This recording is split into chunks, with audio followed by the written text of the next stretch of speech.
Two men in expensive suits walked into a small diner, asking for Daniel. And what they said next changed everything.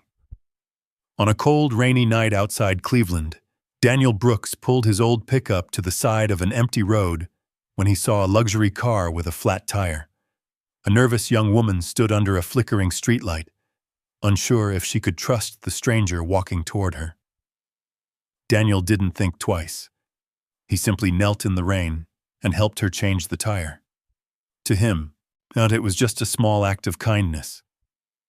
But the next morning, a black SUV appeared outside his house, and someone inside had been watching him ever since. The rain had been falling for hours by the time Daniel Brooks finally locked the back door of Miller's Family Grill. It wasn't the kind of rain that came down in violent sheets. It was quieter than that. Slow, steady. The kind that soaked into the pavement and turned the streets of Cleveland into long mirrors of reflected streetlights. But Daniel stood for a moment beneath the flickering neon sign above the restaurant door. The red letters buzzed faintly, casting a soft glow over the empty parking lot. He stretched his shoulders, feeling the stiffness of a long shift settle into his bones. Inside the restaurant, he had spent the last 8 hours fixing a leaking sink in the kitchen, replacing a broken hinge on the walk-in freezer, and helping the night manager mop up a soda spill in the dining room. It wasn't glamorous work, but it was honest work, and Daniel had always believed honest work was something to be proud of. He pulled his worn jacket tighter around himself and walked across the wet pavement toward his old pickup truck. The truck was nearly 20 years old, its paint faded and its engine a little louder than it used to be, but it started every morning. That was all Daniel ever asked of it. As he climbed inside, the smell of motor oil and old leather greeted him like an old friend. Yet the clock on the dashboard read 11:47 p.m. Late. Most of the city had already gone quiet. Daniel started the engine and eased out of the parking lot, the tires hissing softly against the wet asphalt. The road that led home cut through the quieter outskirts of Cleveland, past empty warehouses, past a row of closed hardware stores, then farther out, where the streetlights grew fewer and the trees pressed closer to the road. Daniel didn't mind the drive. After a long shift, the silence helped clear his mind. The windshield wipers moved back and forth in a slow rhythm, pushing the rain aside as he drove through the dark. For a while, the road belonged only to him. Then, around a bend in the road, he saw the flashing hazard lights, two bright orange blinks cutting through the rain. Daniel slowed his truck. Up ahead, a silver sedan sat on the shoulder of the road. One of its rear tires had collapsed completely. Beside the car stood a woman, and even through the rain and the dim glow of the streetlight above her, Daniel could see the tension in her posture. Her arms were wrapped tightly around herself, and she kept glancing down the road as if expecting something to appear out of the darkness. Daniel eased his truck onto the shoulder and stopped several yards behind the sedan. For a moment, he simply sat there. Over the years, he had learned something about moments like this. Sometimes people were grateful when you stopped, but sometimes they were afraid. Daniel stepped out of the truck anyway.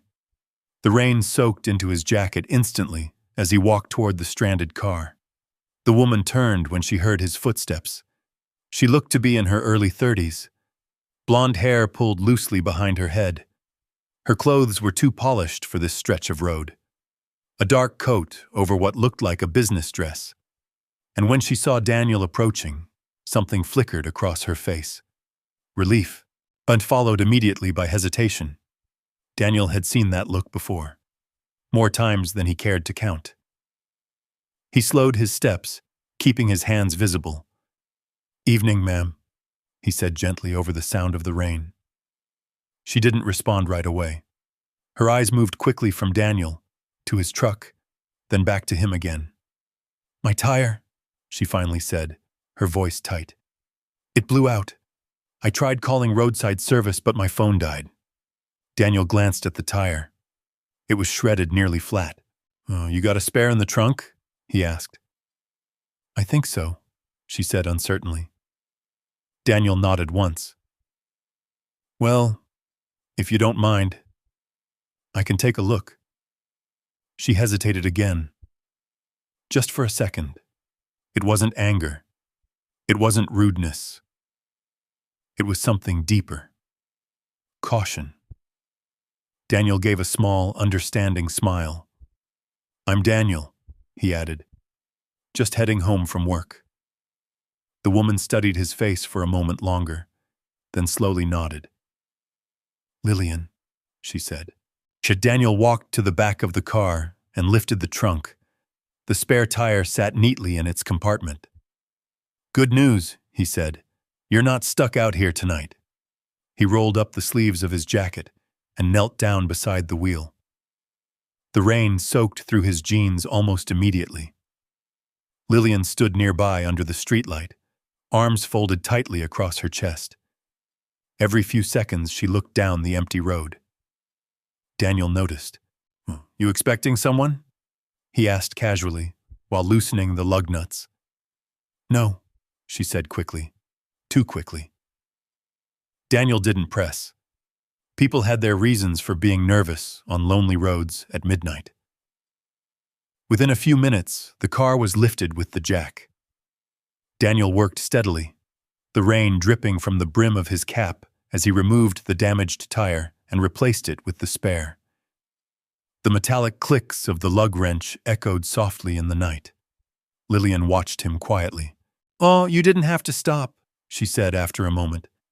Daniel shrugged. Didn't feel right driving past. The spare tire slid into place. He tightened the final bolt and lowered the jack. There you go, he said, wiping his hands on a rag from his truck.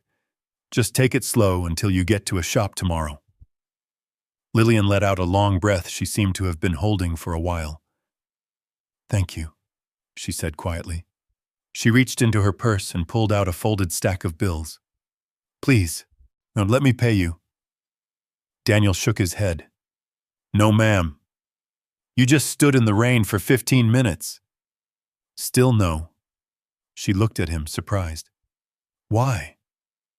Daniel gave a small chuckle. My mama used to say if you help someone, don't charge them for it. Otherwise, it ain't really help. For the first time that night, Lillian smiled. A small one, but genuine. Well, she said softly, your mother sounds like a wise woman. Daniel nodded toward the driver's seat. You better get moving. The road's slick tonight. Lillian climbed into the car. The engine started smoothly. Before she closed the door, she looked back at him.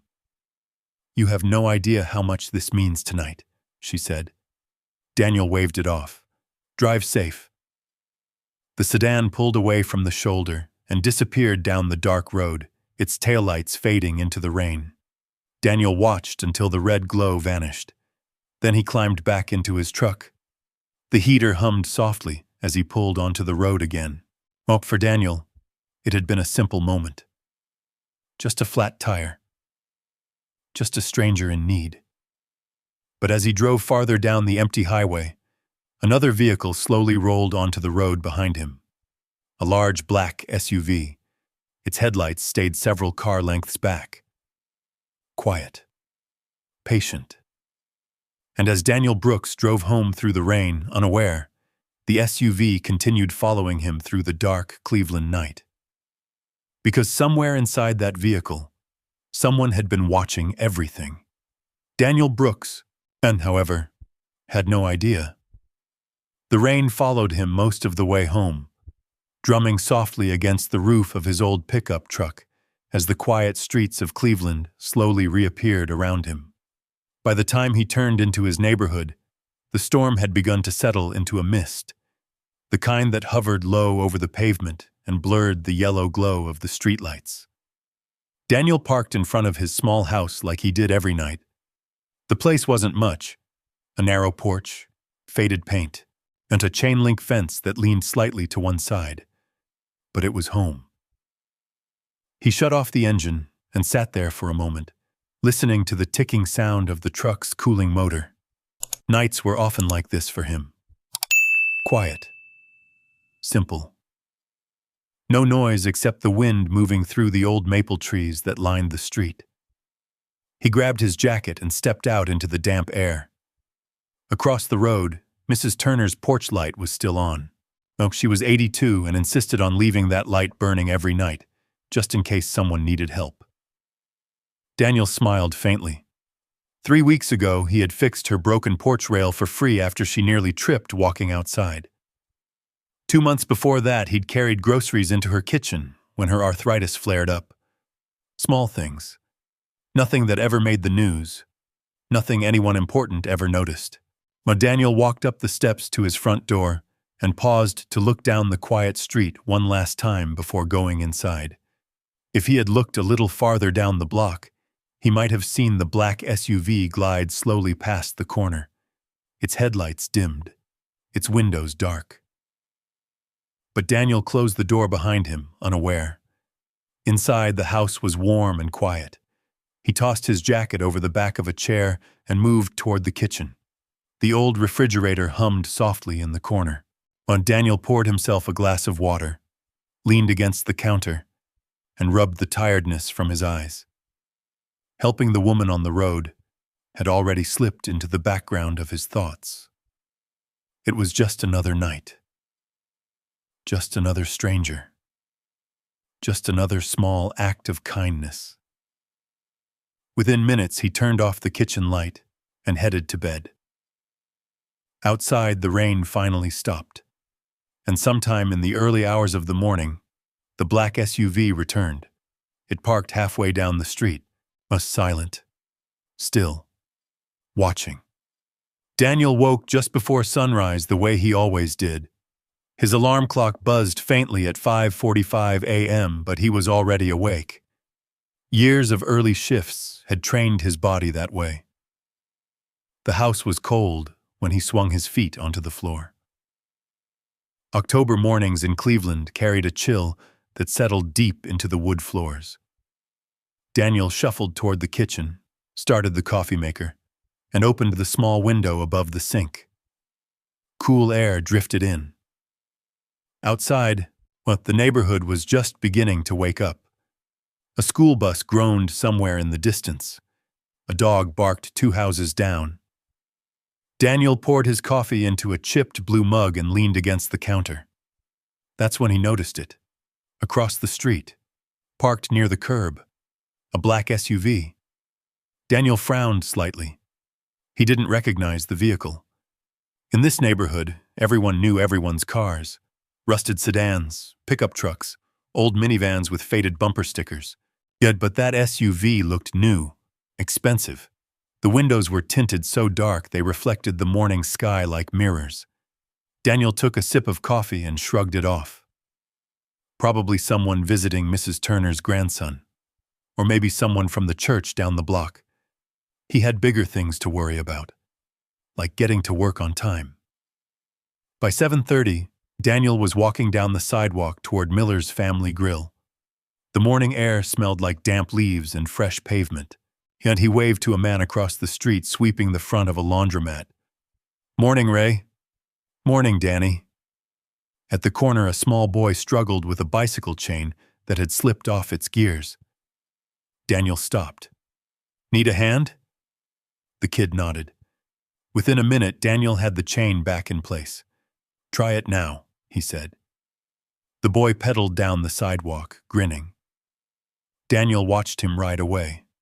Simple things. That's what his father used to say mattered. When Daniel was 12, and his father had worked 2 jobs and still found time to help neighbors fix broken fences or carry groceries. "Being a good man ain't complicated," his father used to say. "Just show up when people need you."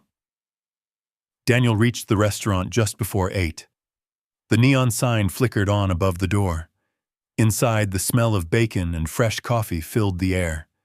Denise, the morning waitress, waved from behind the counter. "You're early today, Daniel." "Sink leaking again?" he joked. Don't even start," she said. Daniel headed toward the back hallway, where the maintenance closet sat between the kitchen and the storage room. He had just pulled out his toolbox when the manager poked his head through the door. "Daniel." "Yeah?" "You got visitors." Daniel blinked. "Visitors?" The manager nodded toward the front windows. Daniel stepped into the dining room, and that's when he saw it again. Across the street, parked along the curb, the same black SUV, and its engine idling softly, its windows still too dark to see inside. Daniel felt a strange chill crawl up the back of his neck, because now it didn't look like a coincidence. It looked like the vehicle had followed him, and for the first time that morning, Daniel Brooks wondered who might be sitting behind that glass, watching him. The SUV didn't move. Its engine hummed softly across the street, barely audible beneath the morning traffic that had begun to pick up along the block. But sunlight reflected off the dark windshield, turning it into a mirror that revealed nothing. Daniel stood near the front window of Miller's Family Grill, his toolbox still hanging loosely from one hand. "Something wrong?" Denise asked from behind the counter. Daniel didn't answer right away. He kept his eyes on the vehicle. "Do you know whose SUV that is?" he asked quietly. Denise leaned over the counter and squinted through the glass. "Never seen it before," she said. "Oh, why?" Daniel shrugged. "Just wondering." He turned away from the window and headed back toward the maintenance closet, but the uneasiness followed him like a shadow. All morning he found himself glancing toward the front of the restaurant. Each time the SUV was still there, parked, waiting. By noon, the lunch rush had begun. Plates clattered, coffee machines hissed, and the smell of grilled burgers filled the air. Daniel crouched beneath the sink in the back kitchen, tightening a pipe joint with his wrench. Water dripped steadily into a bucket beside him. "You ever gonna retire that sink?" the cook joked as he walked past. Daniel chuckled. "Not before it retires me." But even as he said it, his mind drifted back to the black SUV. The feeling in his chest wasn't fear exactly. It was something quieter. The kind of feeling that comes when you know something is about to happen, but you don't yet know what. Around 1 o'clock, the lunch crowd began thinning out. Daniel wiped his hands on a rag and stepped into the hallway to grab a fresh part from the supply shelf. That's when the manager appeared again. "Daniel." Daniel looked up. "Yeah? You got visitors." Daniel frowned. "Visitors?" The manager nodded toward the front dining area. "2 of them." Daniel stepped out of the hallway. The restaurant had gone oddly quiet. At the far end of the dining room near the window that faced the street, 2 men stood waiting. They were dressed in dark suits, not the kind you saw around this neighborhood. Their jackets were perfectly pressed, their shoes polished so clean they reflected the overhead lights. One of them was tall and gray-haired, with sharp features and a calm, controlled posture. The other was younger, broad-shouldered, with a face that looked like it rarely smiled. They didn't look like customers. They looked like men who were used to being listened to. The older man stepped forward. "Mr. Daniel Brooks?" Daniel nodded slowly. "That's me." The man extended a hand. "My name is Thomas Whitaker," he said, "and this is my associate, Mr. Harris." Daniel shook his hand. The man's grip was firm, professional. "Is there something I can help you with?" Daniel asked. Whitaker glanced briefly around the restaurant. "Perhaps somewhere a bit more private." Daniel hesitated. Denise watched from behind the counter. The cook leaned through the kitchen doorway, pretending not to stare. Daniel nodded toward the back exit. "Parking lot's quieter." The 3 men stepped outside into the cool afternoon air. The rain had stopped hours ago, but puddles still reflected the pale gray sky above Cleveland. Daniel noticed something immediately. The black SUV was parked at the far end of the lot. Whitaker followed Daniel's gaze. "Yes," he said calmly, "that belongs to us." Daniel's stomach tightened slightly. when Whitaker folded his hands neatly in front of him. "Mr. Brooks," he said, "we represent Carter Holdings." The name meant nothing to Daniel. He waited. Whitaker continued. "Last night, around midnight, you stopped along Route 38 to assist a woman with a damaged tire." Daniel blinked. The memory flashed instantly into his mind. The rain, the streetlight, the woman standing beside the silver sedan. "Yeah," Daniel said carefully. "I helped someone out." Whitaker nodded. "So that woman's name is Lillian Carter." Daniel's eyes narrowed slightly. "And?" Whitaker exchanged a glance with his associate. "Miss Carter," he continued, "is the daughter of Mr. Richard Carter." The name hung in the air. Daniel frowned. "Should I know who that is?" For the first time, the younger man, Harris, looked mildly surprised. Whitaker gave a small smile. "Richard Carter is one of the wealthiest men in the United States." Daniel stared at him. "Oh, you're saying that woman?" "Yes," Whitaker said calmly. "The woman whose tire you changed on the side of the road is the daughter of a billionaire." The wind moved softly through the empty parking lot. Somewhere nearby, a truck rumbled past on the main road. Daniel leaned back slightly against the brick wall of the restaurant. "That's something," he said. Whitaker nodded. "Indeed." Daniel crossed his arms. "So why are you here?" Whitaker studied him for a moment.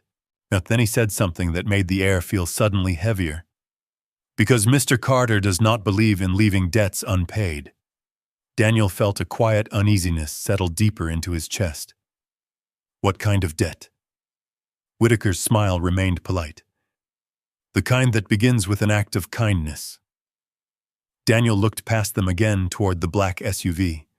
Its windows still reflected the sky, still hiding whoever sat inside.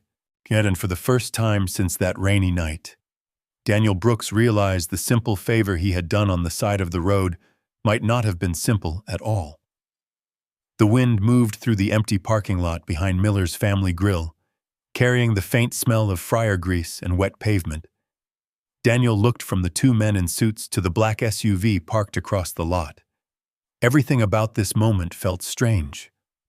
He had spent most of his life being invisible to people with money and power. The kind of men standing in front of him usually didn't even look his way. Yet here they were, looking for him. Thomas Whitaker folded his hands calmly. "Mr. Brooks," he said, "Mr. Carter was informed this morning about what happened last night." Daniel shifted his weight slightly. "And?" Whitaker glanced toward the SUV before continuing. "He asked us to locate you and express his gratitude." Daniel let out a quiet breath. "Well, you found me." Whitaker nodded. "Indeed." For a moment, none of them spoke. Traffic hummed faintly from the nearby road. Somewhere inside the restaurant, Denise laughed at something the cook had said. Normal sounds. But the moment standing out here felt anything but normal. Whitaker reached into the inside pocket of his suit jacket. "Mr. Carter would like to make sure your kindness does not go unrewarded." Daniel watched as the man pulled out a sleek black envelope. Whitaker held it out. Daniel didn't take it. What's that?" "A gesture of appreciation." Daniel didn't move. Whitaker opened the envelope slightly, revealing a check inside. The number written across it made Daniel blink once, then twice. It was more money than Daniel had earned in a year. "Mr. Carter believes acts of integrity should be acknowledged," Whitaker said calmly. Daniel stared at the check for a long moment. The parking lot seemed quieter now, almost too quiet. Finally, Daniel shook his head. "Oh, I can't take that." Whitaker didn't react. "I beg your pardon?" Daniel crossed his arms. "I didn't help her for money." The younger man beside Whitaker, Harris, shifted slightly. Whitaker studied Daniel's face carefully. "Mr. Brooks," he said gently, You may not realize the situation Miss Carter was in last night. Your assistance may have prevented something far worse. Daniel nodded slowly. Maybe so. Then surely you understand why her father feels obligated to repay that. Daniel leaned against the brick wall behind him. My father used to say something, he said quietly. Whitaker waited. He said, if you help someone expecting something back, then you weren't really helping. The wind moved across the parking lot again. Whitaker closed the envelope. Perhaps money is not your preference, he said thoughtfully. There are other possibilities. Daniel raised an eyebrow, so Whitaker continued. Mr. Carter owns several companies across Ohio. If you wished, we could arrange employment. Daniel laughed softly. I already have a job. A better one. Daniel shook his head. I like the one I got.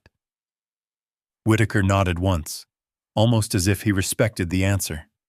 But Harris spoke for the first time. You realize the opportunity you're turning down. Daniel looked at him calmly. I realize I helped someone change a tire. Whitaker held up a hand slightly, quieting his associate. Then he stepped a little closer to Daniel. Mr. Brooks, he said, lowering his voice slightly. Mr. Carter is not accustomed to being refused. Daniel met his eyes. I'm not trying to disrespect him. Of course. But I don't need anything. Whitaker studied him for a moment longer. Then slowly he slipped the envelope back into his jacket. Well, he said politely, that is your decision. Daniel nodded. I'll appreciate you understanding. Whitaker turned slightly toward the SUV. Harris followed. But just before they reached the vehicle, Whitaker stopped. He turned back. The look in his eyes had changed slightly. Not angry, not offended, just thoughtful. Mr. Brooks, he said. Daniel looked up. Mr. Carter does not like leaving debts unsettled. Daniel shrugged lightly. I guess this one's gonna stay unsettled then. Whitaker held Daniel's gaze for a long moment, and then he gave a small nod. We shall see. The two men climbed into the black SUV. The engine started quietly. Daniel stood in the parking lot, watching as the vehicle slowly pulled away. It rolled past the front of the restaurant, turned onto the main road, and disappeared into the afternoon traffic. For a few seconds, Daniel remained standing there. Then he exhaled slowly. Strangest lunch break I've ever had, he muttered. He walked back inside. Denise looked up from the counter. Oh, so who were the suits? Daniel grabbed his toolbox. Wrong address, he said. Denise squinted at him. You sure about that? Daniel forced a small smile. Pretty sure. But as he walked back toward the kitchen, he couldn't shake the strange feeling sitting in his chest. The kind of feeling that tells you something isn't finished yet. And that night, after the restaurant closed, Daniel Brooks would discover just how unfinished the story really was. Because when he stepped onto his porch, hours later, someone was already waiting for him. The porch light cast a soft yellow circle across the wet wooden steps. Daniel froze halfway up the walkway, his keys still in his hand. A woman stood beneath the light. For a moment his mind didn't catch up with what his eyes were seeing. Then the pieces fell into place. The same blonde hair, the same sharp eyes. But tonight she looked very different from the woman he had seen beside the broken car. Oh, Lillian, Daniel said quietly. She nodded once. Her coat was pulled tight around her shoulders, but it was clear she had been standing outside for a while. Damp strands of hair clung to her forehead, and the careful composure she carried the night before had cracked. She looked tired. Not the kind of tired that comes from a long day, the kind that comes from fear. I'm sorry, she said softly. I know this is strange. Daniel stepped up onto the porch slowly. You've got that right. For a second, they just stood there, the quiet neighborhood stretching around them. Somewhere down the block, a television hummed through an open window. Daniel unlocked the door. "Well," he said, pushing it open, "might as well come inside." Lillian hesitated before stepping into the small living room. The house smelled faintly of coffee and old wood. A worn couch sat beneath the window, and a small lamp cast warm light across the room. Nothing fancy, but comfortable.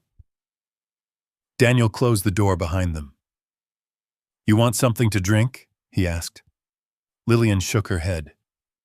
"No, thank you." She remained standing near the door, her hands clasped together. Daniel noticed the tension in her posture immediately.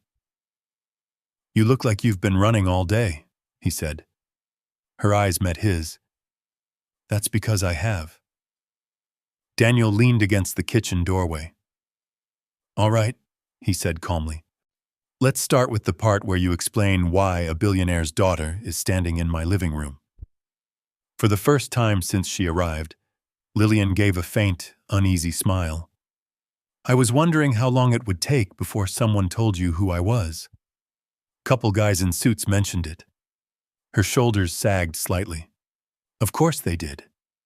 Daniel studied her face. "Your father sent them." "Yes."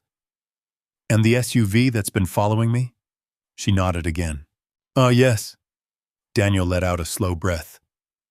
"Well, that explains a few things." Silence hung in the room for a moment. Then Lillian stepped forward. "I needed to tell you something myself," she said quietly. Daniel folded his arms. "Go ahead." Her eyes drifted toward the window, as if making sure the street outside was empty. "What happened last night wasn't just a flat tire." Daniel's expression shifted slightly. "What do you mean?" Lillian took a breath. I wasn't just driving home from work." Her voice dropped lower. "I was running." Daniel straightened.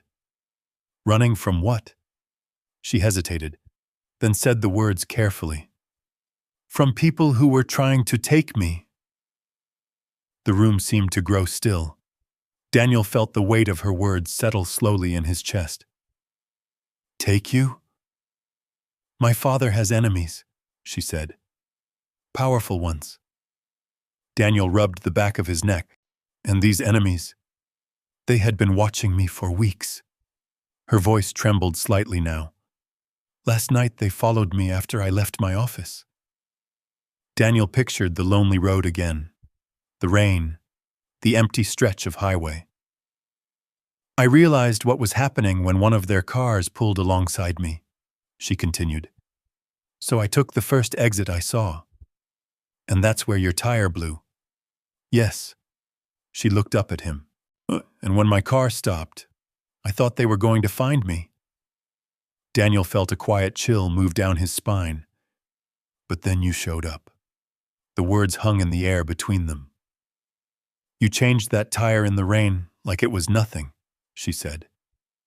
Daniel shrugged slightly. "Seemed like the right thing to do." "You don't understand," she said softly. Her voice carried something deeper now. "When you pulled up, they were still searching the road." Daniel frowned. "Oh, you're saying they were nearby?" "Yes." Her eyes locked with his. "If you hadn't stopped when you did, they would have found me." Daniel didn't speak for a long moment. Finally, he exhaled slowly. "Well," he said, "guess that explains why your father's people came looking for me." But Lillian's expression didn't relax. In fact, it grew more serious. "That's not the only reason." Daniel noticed the tension return to her shoulders. "What else?" Lillian stepped closer. Yet her voice dropped almost to a whisper. "They know someone helped me escape." Daniel felt his stomach tighten slightly. "And?" "They're trying to figure out who." Daniel looked toward the dark window. The quiet street outside suddenly felt a little less safe. "Which means," she continued carefully, It's only a matter of time before they realize it was you." Daniel let out a slow breath. "Well," he said quietly, "that's not exactly the kind of news you want to hear on a Tuesday night." Lillian's eyes softened. "I'm sorry," she said. "I never meant for you to be involved in this." Daniel walked toward the window and looked out into the dark street. For a moment, he didn't see anything unusual. Just the same quiet neighborhood he'd known his entire life. But now the silence felt different, heavy, uncertain. He turned back toward her. "So let me get this straight," he said calmly. You're telling me the people who were trying to grab you last night might be looking for the guy who helped you get away?" "Yes." "And that guy would be me?" "Yes." Daniel rubbed his chin thoughtfully. "Well," he said after a moment, "that certainly explains the black SUV." Lillian gave a small, worried nod. Daniel walked back toward the couch and sat down slowly. The house grew quiet again. Then he looked up at her. "All right," he said. "What happens next?" Lillian hesitated. Then she answered with a sentence that made the room feel suddenly smaller. "My father wants to meet you." Daniel raised an eyebrow. "That's so?" "Yes." "Why?" Lillian's voice softened. "Because he believes you may have saved my life." Daniel leaned back against the couch. For a long moment he didn't say anything. Then he shook his head slowly. "Lady," he said with a faint smile, "I was just trying to get you back on the road." But deep down, Daniel Brooks was starting to realize something. The road he had stepped onto that rainy night was about to take him somewhere he had never expected to go. Daniel Brooks sat quietly on the edge of his couch after Lillian left. The house felt strangely empty again, though only minutes earlier someone had been standing in the room explaining how a simple roadside favor might have placed him in the middle of something far bigger than himself. The clock on the wall ticked slowly. Outside, the street remained quiet. But Daniel noticed something he hadn't paid attention to before. The same black SUV was still parked across the street. Its headlights were off. The windows were dark. It sat there like a silent shadow that refused to leave. Daniel exhaled and leaned back. "Well," he murmured to himself, "this just keeps getting better." He eventually went to bed, though sleep came slowly. Every creak of the house seemed louder than usual. Every passing car made him glance toward the window. By the time morning sunlight slipped through the blinds, Daniel had barely slept. Still, life had a way of continuing whether a man was ready or not.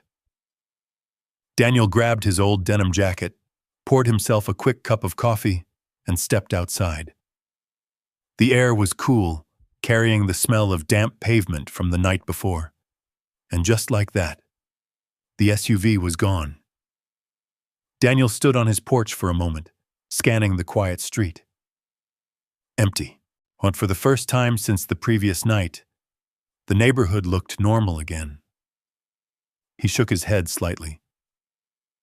"Maybe I'm imagining things," he muttered. But deep down, he didn't believe that.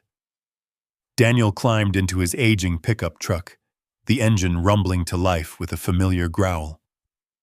The drive to the diner where he worked took about 15 minutes. The morning traffic of Cleveland was already beginning to build as people hurried to offices, construction sites, and early shifts. Daniel pulled into the gravel lot behind the small restaurant. The building wasn't much to look at. Faded red brick. A neon sign that buzzed faintly even during daylight. But inside, the smell of bacon and coffee made it feel like home. He stepped through the back door. "Morning, Danny," called Maria from behind the counter. Maria had been working there nearly 20 years. She knew every regular customer and every employee's story. "Morning," Daniel replied, tying on his apron. And the diner was already filling with the usual crowd: construction workers, retirees reading newspapers, a few nurses finishing night shifts. Daniel moved through the morning routine. fixing a leaking pipe in the kitchen, carrying boxes from the storage room, helping an elderly customer reach a seat. The same quiet rhythm his life had followed for years. But sometime around mid-morning, something changed. Maria approached him near the counter. "Danny," she said quietly. He looked up. There's a couple of men asking for you." Daniel frowned slightly. "For me?" "They said it's important." "Who are they?" Maria lowered her voice. "They're outside." Daniel wiped his hands on a towel and stepped toward the back door. When he pushed it open, the sunlight hit his eyes for a moment, and then he saw them. Two men stood near the edge of the parking lot. Both wore dark suits. Both looked like they had stepped out of a corporate boardroom rather than a neighborhood diner. Their posture was calm, controlled, professional, but there was no mistaking who they were. Daniel recognized the look immediately. Lawyers. One of them stepped forward. "Mr. Brooks?" Daniel nodded slowly. "That depends on who's asking." The man offered a polite smile. "My name is Thomas Keller. This is my colleague, David Grant." Daniel crossed his arms. "All right." "We represent Carter Holdings." The name hung in the air. Daniel already knew it. "Lillian's father," he said. Yes." Daniel leaned against the brick wall. "And what can I do for Carter Holdings this morning?" Thomas Keller glanced briefly toward the diner. "Perhaps we could speak somewhere private." Daniel shook his head. "You're standing in the most private spot I've got." The lawyer paused, then continued. "Very well." He opened a leather folder and removed a document. "Mr. Brooks, our client asked us to express his gratitude for your assistance to Miss Carter 2 nights ago." Daniel raised an eyebrow. "Gratitude?" "Yes." The second lawyer stepped forward now. "Mr. Carter would like to compensate you for your time and your assistance." Daniel stared at them for a moment. "Compensate me?" "Yes." "For changing a tire?" Thomas Keller gave a calm nod. "Our client believes your actions prevented a serious situation." Daniel scratched his chin. "Well, that's kind of him," he said. "But I don't remember asking for payment." The lawyers exchanged a brief glance. "Mr. Carter insists." Thomas Keller slid the document toward him. Daniel looked down. Even without reading the details, the numbers on the page were enough to make him blink. It was more money than Daniel had earned in several years. He looked back up slowly. "You serious?" "Yes." Daniel handed the paper back. "No." Both men blinked. "I'm sorry," Keller said. Daniel shrugged. "I didn't help her for money." The second lawyer spoke carefully. "You could purchase a new home." Daniel shook his head. "I like my house." "You could pursue other employment opportunities." Daniel smiled faintly. "I like my job, too." The lawyers seemed momentarily unsure how to respond.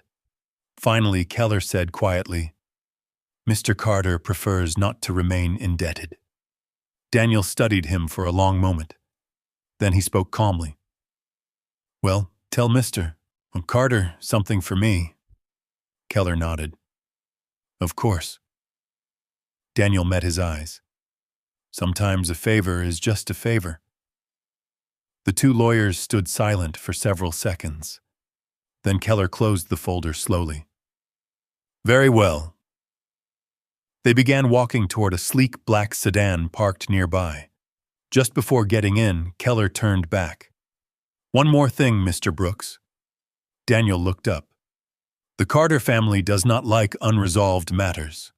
Daniel frowned slightly. "What does that mean?" Keller's voice was calm. "It means this situation may not be as simple as it appears." Then he stepped into the car. The sedan pulled out of the parking lot and disappeared into traffic. Daniel stood there for a long moment. The wind moved lightly through the empty lot. Then Maria opened the back door. "Danny?" He turned. You all right? Daniel looked back toward the road where the car had vanished. Then he nodded slowly. Yeah, he said. But deep inside, Daniel Brooks knew something had changed. Because somewhere out there, people far more powerful than him had started paying attention. And when powerful people start watching, life rarely stays simple for long. Daniel Brooks tried to return to his routine that afternoon, but something about the day felt different. The diner was busy as usual. Plates clattered, coffee machines hissed, customers laughed over breakfast specials. But Daniel's mind kept drifting back to the two men in suits. On Carter Holdings, the name alone carried weight. Even someone who lived quietly on the east side of Cleveland knew who Richard Carter was.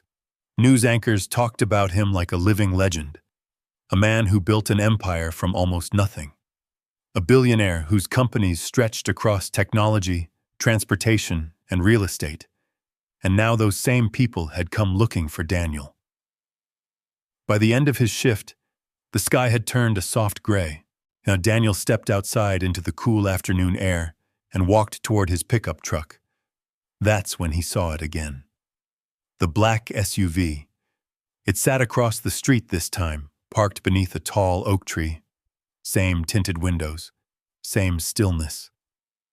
Daniel leaned against the side of his truck and stared at it. All right, he muttered quietly. What now? As if answering his question, the SUV's engine started. The vehicle rolled slowly across the street and stopped beside him, so the driver's window lowered halfway. Inside sat a man in his late 50s with silver hair and calm eyes. Not a bodyguard, not a driver. Someone important. Mr. Brooks? The man asked. Daniel nodded cautiously. That's me.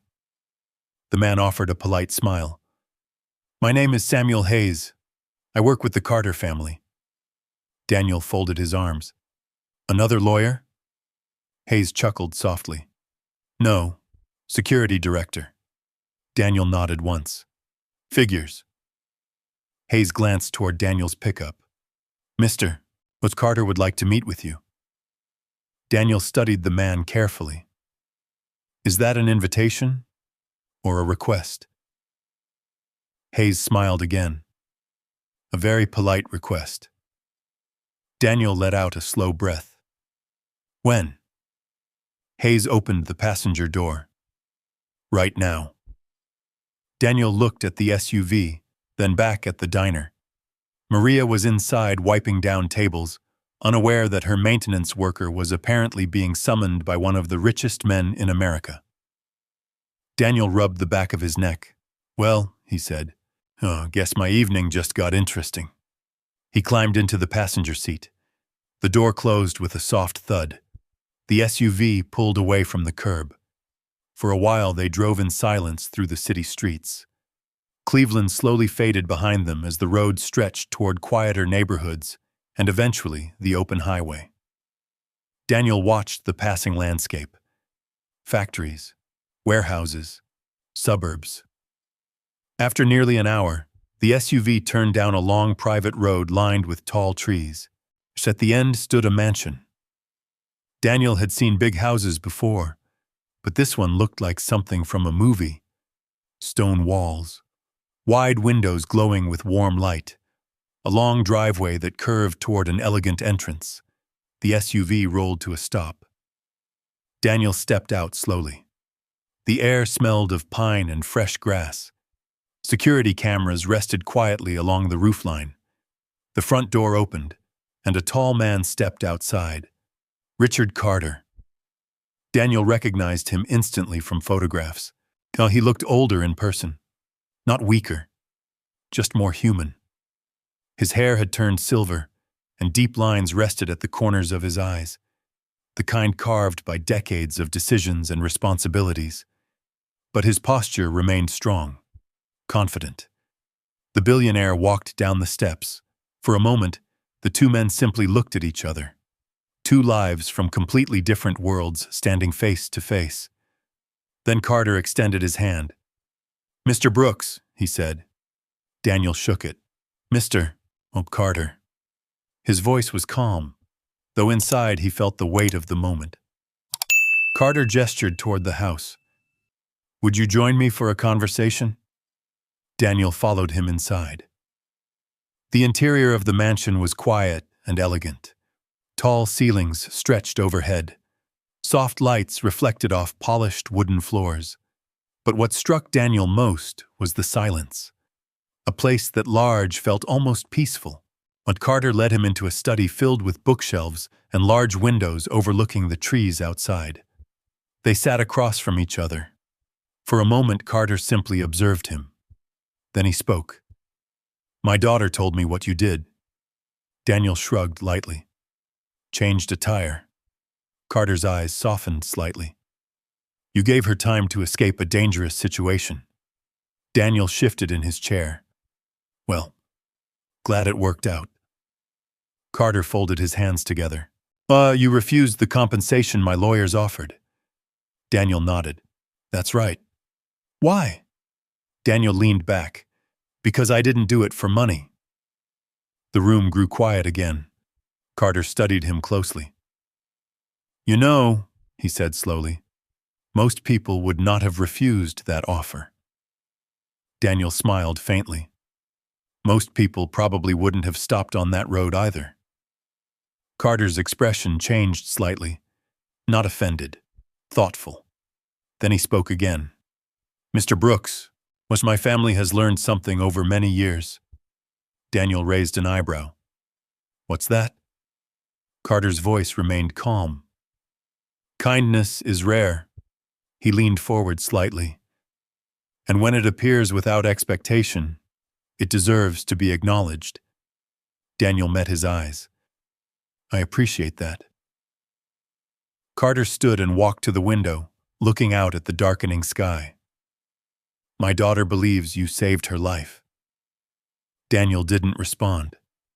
Carter turned back toward him. So I want to make something clear. Daniel waited. Carter's voice lowered slightly.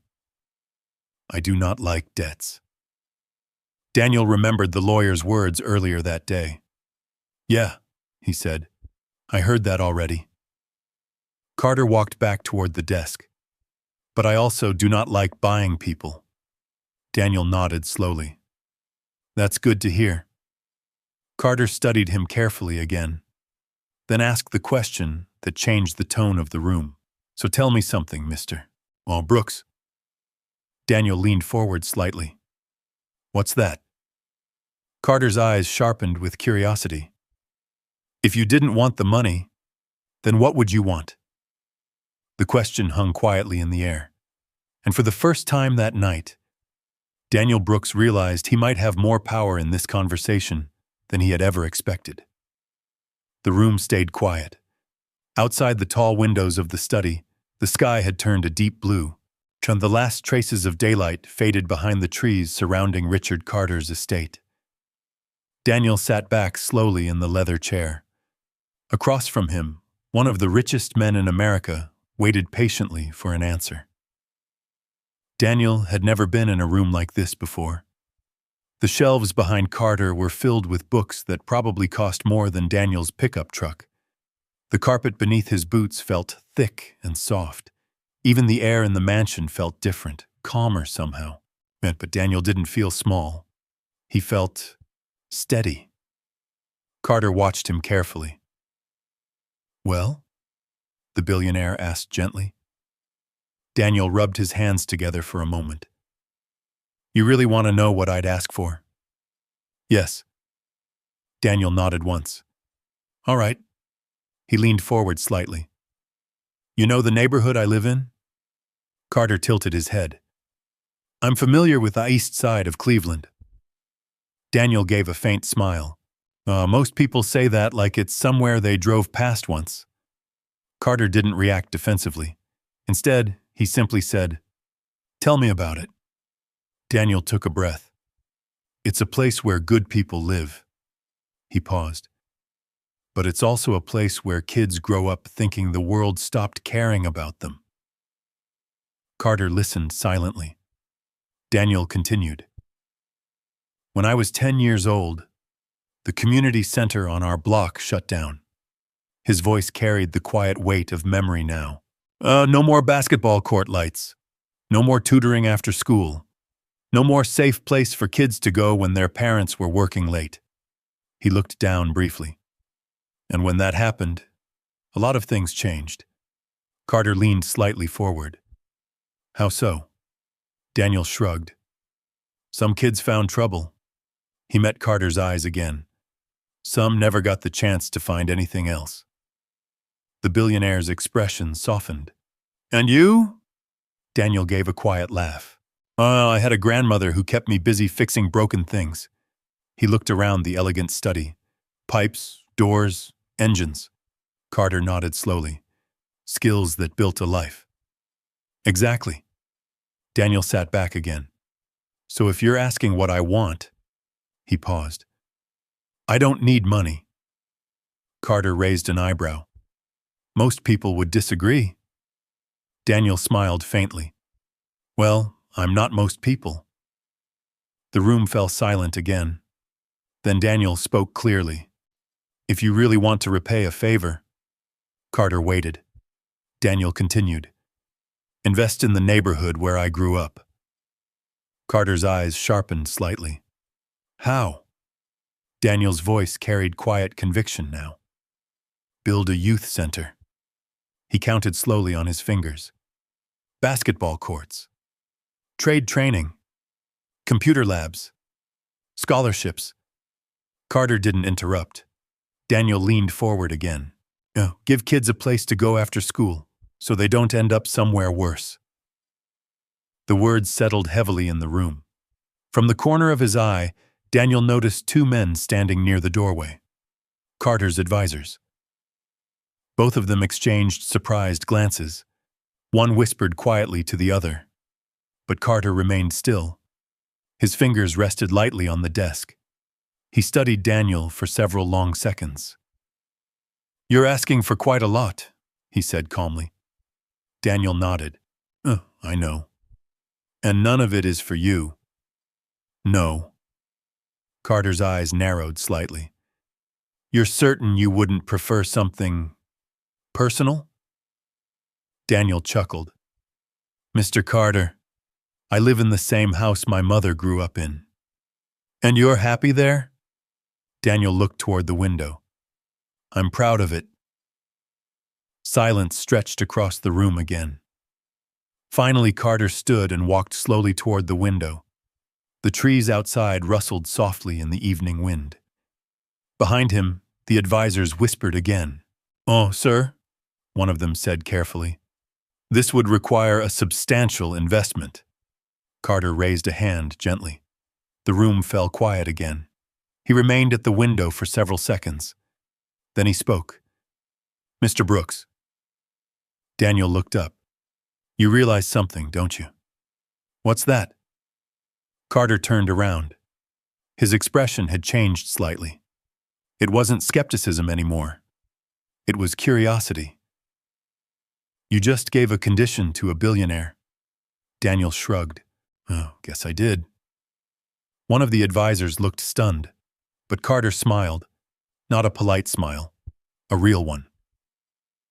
Most people who sit in that chair ask for cars, houses, or bank transfers. Daniel nodded. I figured. Carter stepped closer to the desk. And you asked for something far more complicated. Daniel tilted his head. Helping people usually is. Carter studied him again. Then he said something that made the room even quieter. Do you know what I did this morning? Daniel shook his head. No. I read a report. Daniel frowned slightly. A report about what? Carter's voice lowered. About you. Daniel blinked. About me? Carter nodded. For the past 48 hours, my team has been looking into the man who helped my daughter. Daniel shifted in his chair. And what did they find?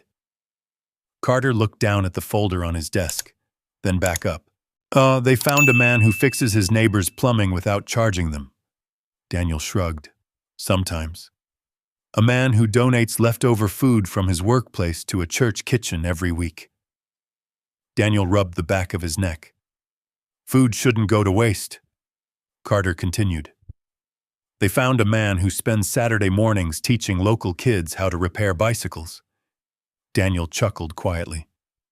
Those kids break a lot of chains. Carter's voice softened slightly.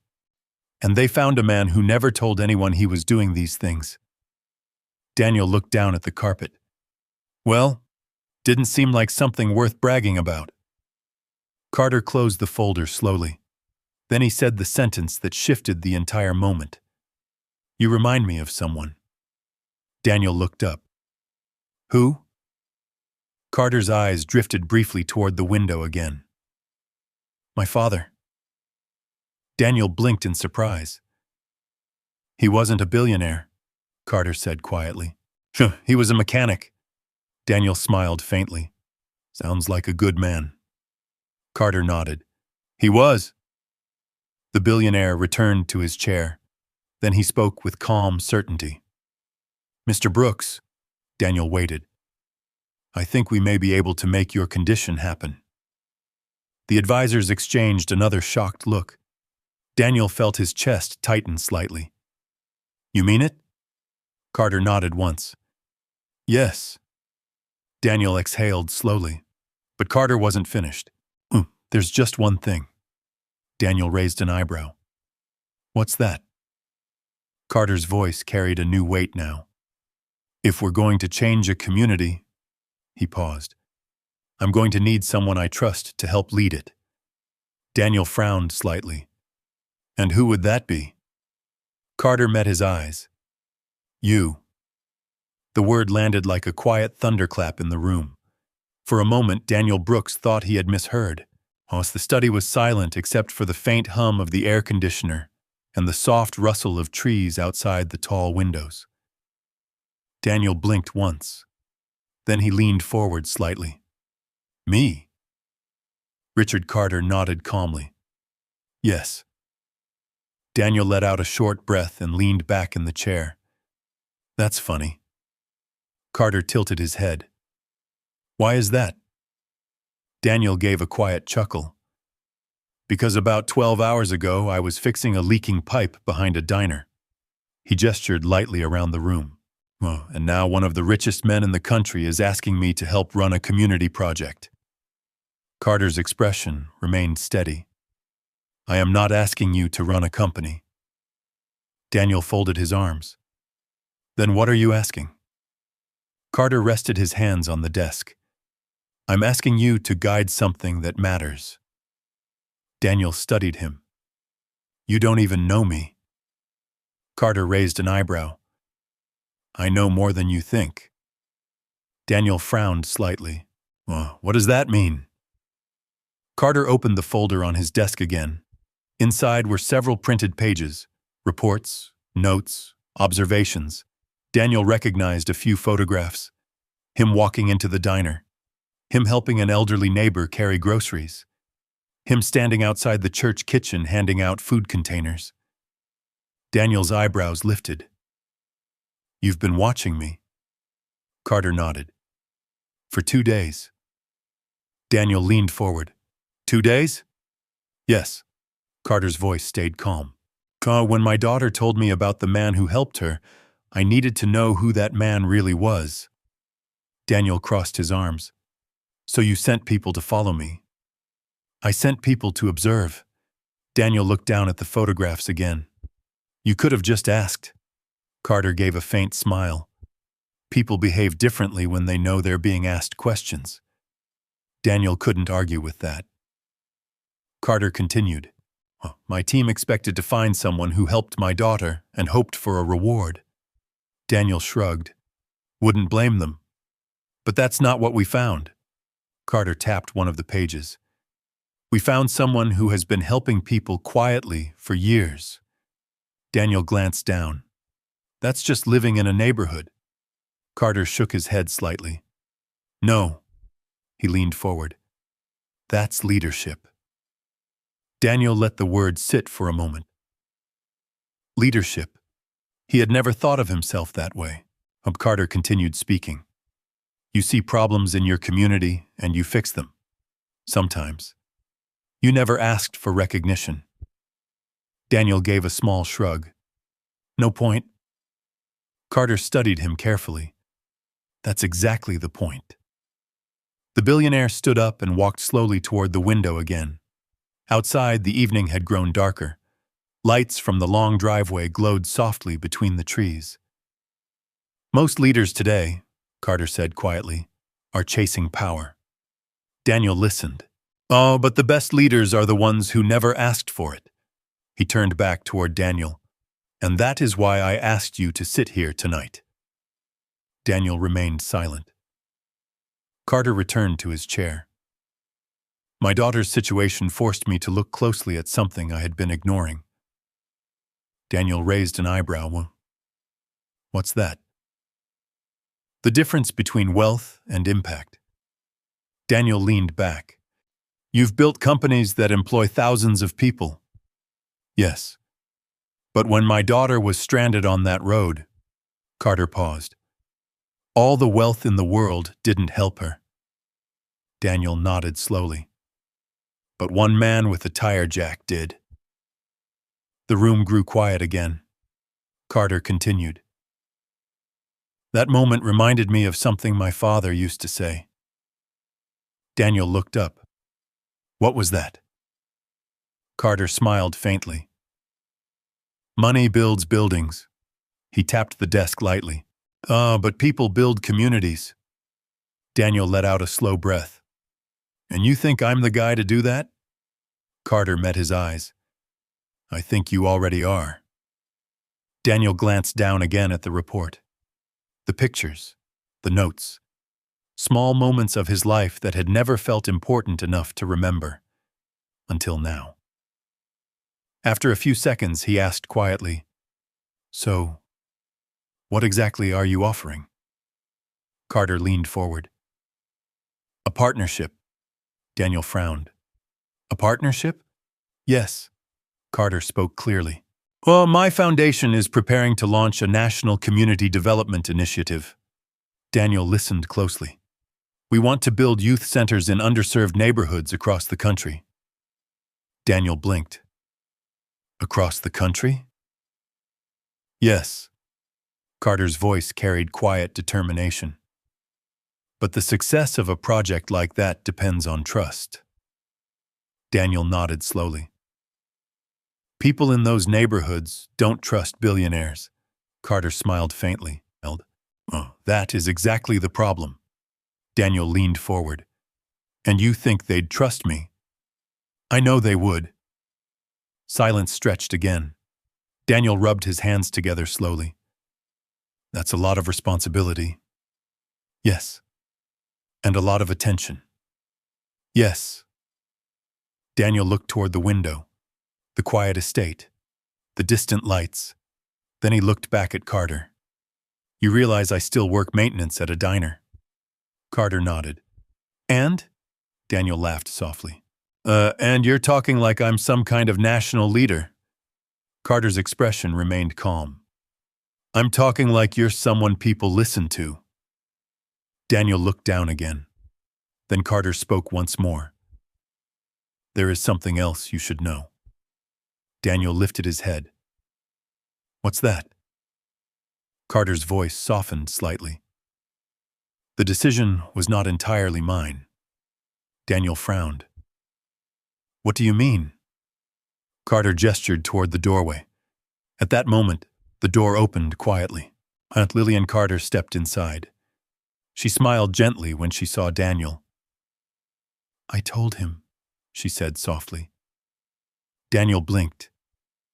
You told him what? Lillian walked into the room.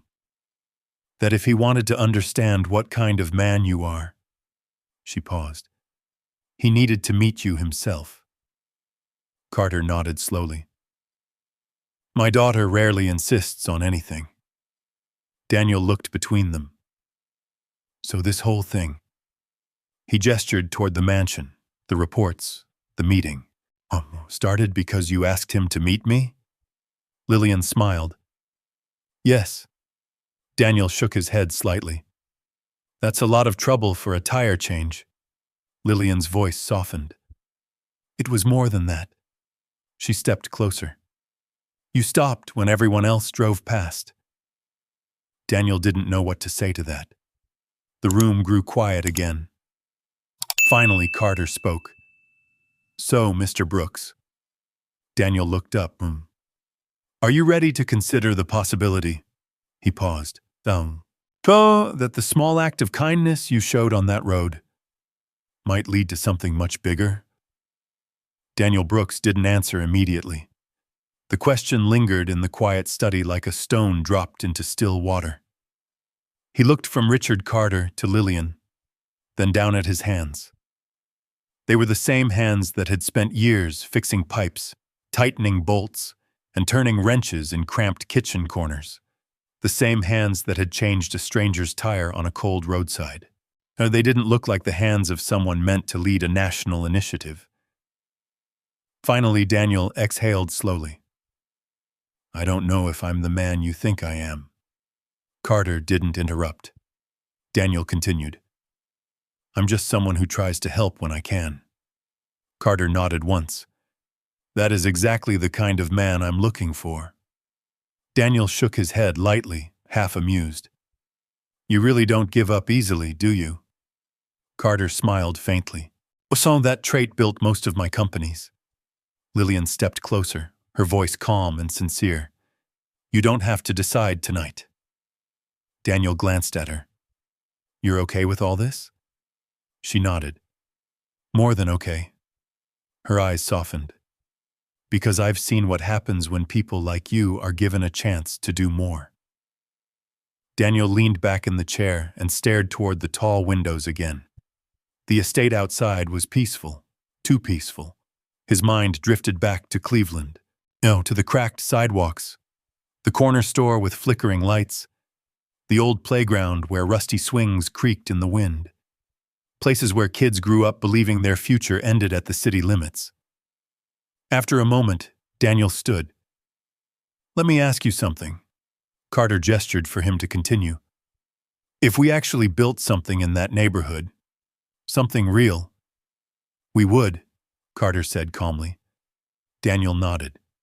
Then it can't be temporary. Carter's eyebrows lifted slightly. Explain.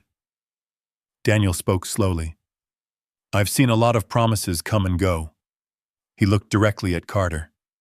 Politicians show up, take pictures, shake hands, and disappear. His voice grew firmer. If kids are going to believe this place is real, it has to stay. Carter didn't hesitate. It will. Daniel studied him carefully. You're sure? Carter's answer came with quiet certainty. My father built his mechanic shop with his own hands. Daniel listened. It stayed open for 35 years, Carter continued, because he believed if you commit to something, you don't abandon it. Daniel nodded slowly. Then maybe we can try. Lillian smiled. Carter stood and extended his hand again. I believe we just started something important. Daniel shook his hand, but inside he still couldn't quite believe what was happening.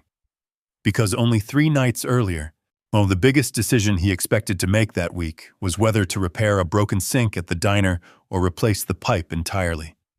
Now he was standing in a billionaire's mansion, discussing the future of an entire neighborhood. Life had a strange way of turning without warning. The months that followed moved faster than Daniel expected. At first, everything felt surreal. Meetings, architects, community organizers. Carter's foundation assembled a team to plan the youth center Daniel had described. But Carter kept one promise very clearly. Daniel was involved in every decision. He walked empty lots with city planners. He met with local parents in church basements. He sat at folding tables with teenagers who were skeptical about the entire idea. One evening, a boy in a hoodie raised his hand during a meeting. You serious about this place? The kid asked. Daniel smiled. Yeah. The boy crossed his arms. People always say that. Daniel nodded. I know. The boy pointed at the blueprint. So what makes this different? Daniel looked around the room at the neighbors who had gathered. Then he answered, because this time, the people who live here helped design it. The room grew quiet. Slowly, the skepticism began to soften. Construction began that spring. For months, the empty lot transformed. Steel beams rose toward the sky, as fresh pavement replaced cracked concrete. Bright lights were installed above a brand-new basketball court. When the doors finally opened, the building looked like something the neighborhood had never seen before. A modern community center, glass windows, computer labs, training rooms, a gym filled with the echo of bouncing basketballs. Kids ran through the hallways laughing. Parents stood outside shaking their heads in disbelief. So one evening, Daniel stood near the entrance watching teenagers shoot hoops beneath bright lights. The sound of the ball hitting the court echoed through the gym. Behind him, someone spoke. "You built something incredible." Daniel turned. Lillian stood there, smiling. He shook his head. "No." He gestured toward the court. "We built it." She looked around the center. "Your idea started it." Daniel leaned against the wall. "Your father made it possible." She smiled softly. He says you made it necessary." Daniel laughed quietly. "Your father has a way with words." Lillian looked toward the basketball court again. Kids were laughing. A group of younger children ran toward the computer lab. Parents talked quietly near the entrance. For the first time in years, the neighborhood felt alive after sunset. Daniel felt a deep sense of calm settle in his chest. But as he stepped outside later that evening, something caught his attention. Across the street, unparked under a streetlight, the black SUV. Daniel smiled faintly. After everything that had changed, some things had stayed exactly the same. The black SUV sat quietly beneath the streetlight across from the community center. Daniel Brooks leaned against the railing outside the entrance and watched it for a moment. The building behind him buzzed with life. Inside the gym, sneakers squeaked against polished wood. A basketball bounced rhythmically. But laughter echoed through the hallways as kids ran between the computer lab and the study rooms. For the first time in decades, the neighborhood had somewhere to go after dark. But that SUV had been there almost every night since the center opened. Always parked at a distance. Always watching. Daniel shook his head slightly and smiled. "Well," he murmured to himself, "guess old habits die hard." Behind him, the glass doors opened. "You noticed it too." Daniel turned when Lillian Carter stepped outside, closing the door quietly behind her. The evening air carried the distant sound of music from a nearby block party.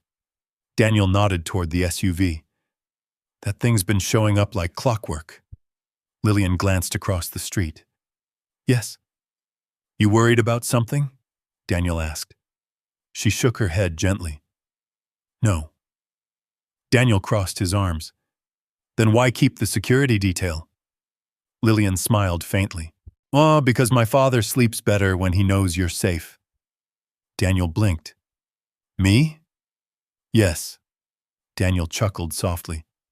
"Your father owns half the skyscrapers in Chicago." "And?"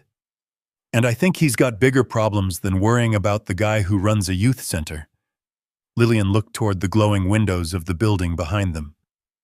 "You're not just the guy who runs a youth center anymore." Daniel frowned slightly. "What do you mean?" She leaned against the railing beside him. "Oh, do you know how many community leaders from other cities have called my father in the last 6 months?" Daniel shook his head. "No idea." 23. Daniel raised an eyebrow. 23? They all want to build something like this. Daniel looked through the glass doors. Inside, a group of teenagers gathered around a computer screen, learning how to code. A coach blew a whistle in the gym. Parents stood along the wall talking quietly while their kids played, as Daniel nodded slowly. "Good." Lillian studied him. "You still don't see it, do you?" "See what?" She turned toward him fully. You changed something. Daniel laughed softly. No. He gestured toward the center. Money changed something. Lillian shook her head. Money built the building. Her voice softened. You built the trust. Daniel didn't respond. The words made him uncomfortable in a way praise always did. Lillian continued. Oh, my father told me something last week. Daniel looked at her. What was that? She smiled faintly.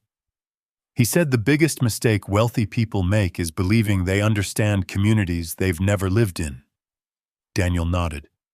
That's true. She tilted her head. But then he said something else. Daniel waited. He said the solution was simple. What's that? Find someone who already cares. Daniel looked down at the pavement, and he thinks that's me. Lillian smiled. Oh, he knows it's you. The night breeze moved gently through the trees lining the street. Across the road, the SUV remained still. Daniel watched it for a moment.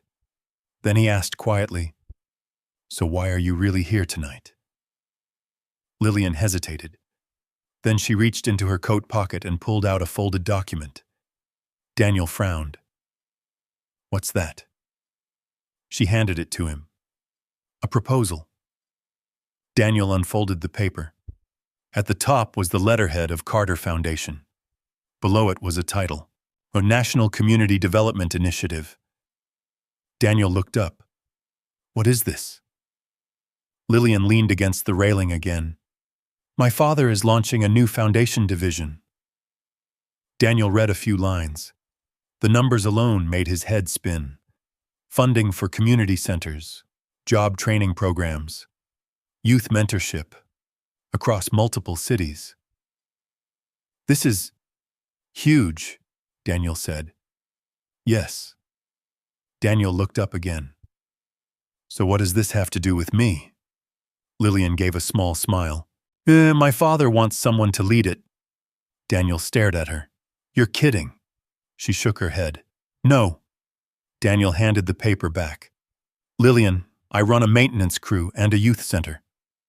You built a model other cities want. Daniel rubbed his forehead. That doesn't make me qualified to run a national program. Lillian looked toward the center again. Do you remember what you told my father the night you met him? Daniel thought for a moment. Probably something about kids needing a safe place to go. She nodded. And you were right. Daniel shrugged. A lot of people know that. But not a lot of people build it. The doors behind them opened again, and a group of kids spilled out laughing, chasing each other toward the basketball court lights outside. One boy stopped when he saw Daniel. Coach Brooks. Daniel smiled. What's up, Marcus? You coming inside? We're starting the tournament.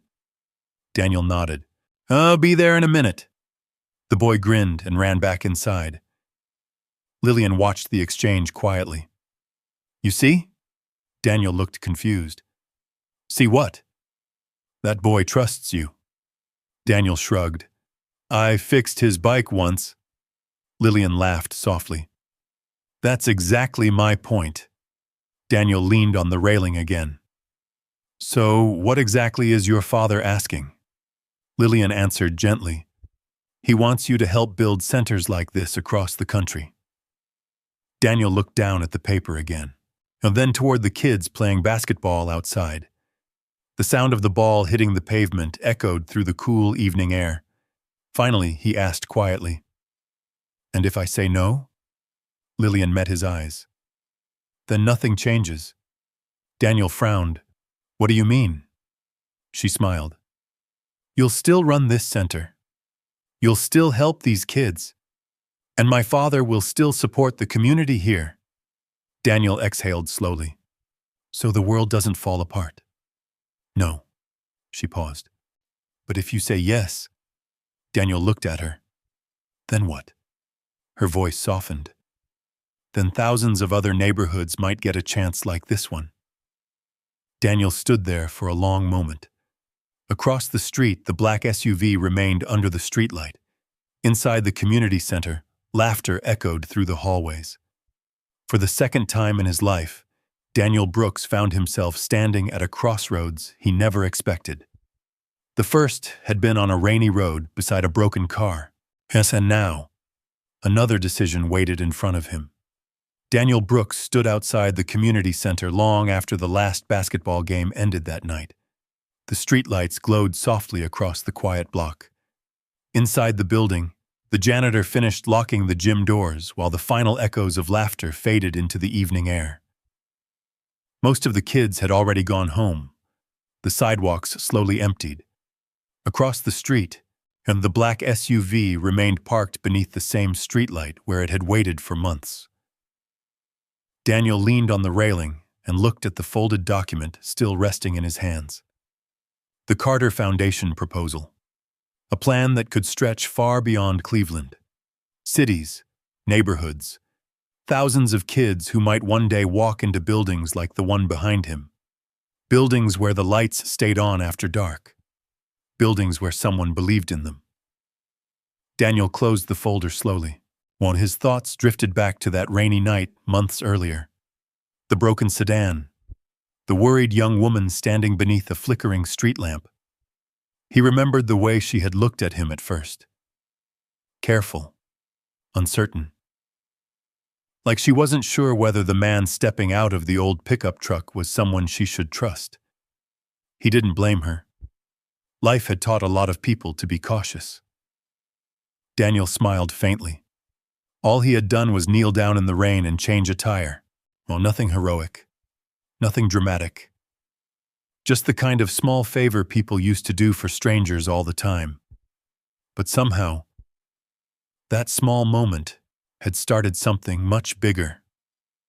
The glass doors behind him opened quietly. Daniel turned. Lillian Carter stepped outside. "You're still thinking about it," she said. Daniel nodded. "Yeah." She leaned against the railing beside him. You know my father won't pressure you." "I know." He meant what he said. Daniel glanced down at the folder. "I believe him." Lillian studied his expression. "What worries you?" Daniel thought about that for a moment. Then he answered honestly. "Responsibility." Lillian waited. Daniel gestured toward the community center. "This place matters." "Yes. If we start something bigger, we can't fail." She nodded slowly. "You're right." Daniel sighed. "And I'm just one guy." Lillian smiled gently. "You were one guy the night you helped me too." Daniel chuckled quietly. "Fair point." They stood together in comfortable silence for a moment. Then Daniel looked across the street again. The black SUV was still there. Always there. Watching. Protecting. He shook his head slightly. "You know something funny?" "What?" "That SUV used to make me nervous." Lillian laughed softly. "Now? Now it just feels like part of the neighborhood." She followed his gaze. "My father says sometimes the world changes slowly." Daniel nodded. "Yeah. And sometimes it changes because someone decided to stop on the side of the road." Daniel smiled. After a moment, he closed the folder. "Well," he said quietly, "what do you think your father's doing right now?" Lillian smiled knowingly. "Waiting." Daniel nodded once. Then we probably shouldn't keep him waiting too long." Several years later, the story of Daniel Brooks was told in places he never expected. Community centers had opened in cities across the country. Detroit, Baltimore, St. Louis, Oakland. Each one built using the same simple idea. Give kids a place to go. Give them mentors. Give them the tools to build something better.